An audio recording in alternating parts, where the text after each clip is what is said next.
მოლაპარაკებების მორიგი რაუნდი აჭარის სახელმწიფო ანსამბლსა და მთავრობას შორის. რა გარანტიებს აძლევს განათლების სამინისტრო დასიდან დაცხოვნილ წევრებს და შეწყვეტენ თუ არა მოცეკვავების საპროტესტო აქციებს. საჯარო შეხვედრას ჩემი კოლეგა მზია მართალიშვილი ესწრებოდა. ანსამბლის დირექტორის მოადგილე ქორეოგრაფიის მიმართულებით და მოწვეული ქორეოგრაფი თემურ ქორიძემ არჩევანი ამ ორი პოზიციიდან უნდა გააკეთოს. აჭარის განათლების, კულტურისა და სპორტის სამინისტროს შეთავაზება ანსამბლის წევრებმა საჯარო შეხვედრაზე მიიღეს. დებულებით მკაფიოდ განისაზღვრება დირექტორის მოადგილის უფლება-მოვალეობანი. ანსამბლის გაფიცული ნაწილი კი დებულებაში კიდევ ერთი პუნქტის დამატებას ითხოვს. თუ თემურ ქორიძე დაინიშნება დირექტორის მოადგილედ და ქორეოგრაფიულ დარგში შემოქმედებაში მან განაგრძოს მუშაობას, თავარი ქორეოგრაფიც უნდა დანიშნოს ბატონმა თემურ ქორიძე. მოწვეული ქორეოგრაფი ცოტა არ იყოს დილად რო ვთქვათ სასაცილოა, იმიტომ რომ არც პროფესიონალ ანსამბლში საქართველოში არ მომხდარა ესეთი პრეცედენტი, რაც შეეხება სხვა საკითხებს შეიძლება იქ გადაიხედოს. სამინისტრო განმარტავს, რომ შეთავაზება საბოლოოა და ანსამბლის წევრებმა გადაწყვეტილება უნდა მიიღონ.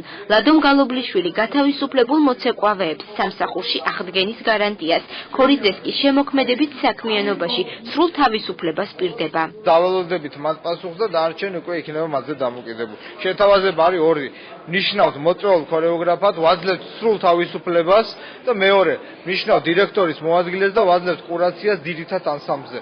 სხვა შემოთავაზება მათი მხრიდან უკვე ჩვენ ვეღარ მივიღებთ ალბათ. აქციები უნდა შეწყდეს და კონფლიქტი მოგვარდეს. აცხადებენ საქართველოს ქორეოგრაფიის მოღვაწეთა შემოქმედებითი კავშირის წევრები. ქართული ქორეოგრაფიის ცნობილი სახეები მხარეებს დათმობისაკენ მოუწოდებენ. ხელოვანის ადგილი არის სარეპეტიციო დარბაზში, არის სცენაზე, არის გასტროლებზე.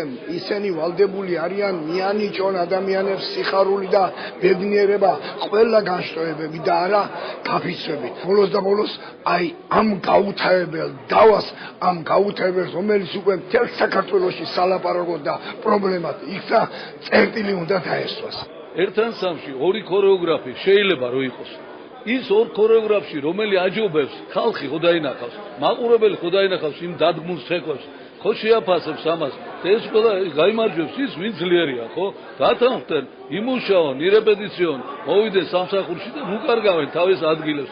უნდა დაეკითხონ იმ ადამიანებსაც, ვინც კეთილგანწყობილი არის ორივე მხარის მიმართ. ჩვენ გვინდა საქმე გააკეთდეს და ეს ბაგირის გადაკარჩვა უნდა დამთავრდეს, რომ არ დაზარალდეს პირველ რიგში მოცეკვავე და ქორეოგრაფია.